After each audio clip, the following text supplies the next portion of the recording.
ज़िंदगी में बाज़ दफ़ा ऐसा होता है कि कुछ मुश्किल हालात, कुछ वाक़यात या कुछ चीज़ें ऐसी हो जाती हैं जो कि हमें समझता है कि हम मनफ़ी सोच रहे हैं, या हम जब किसी से वो चीज़ें बयान करते हैं तो अगला हमें ये मशवरा देता है कि पॉज़िटिव सोचो, कुछ नहीं होगा, सब अच्छा हो जाएगा।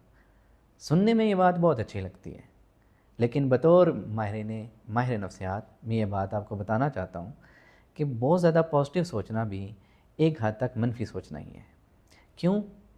क्योंकि इस लिहाज से आप अपने एहसासात को दबा देते हैं, आप खुशी को महसूस करना या गम को महसूस करना बंद कर देते हैं। तो उसका इम्पैक्ट क्या आता है?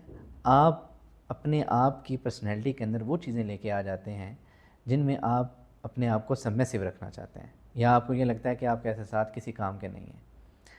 तो पहला जो काम करना चाहिए आपको ये करना चाहिए कि आप अपने एहसासात को समझें, उन्हें बयान करें।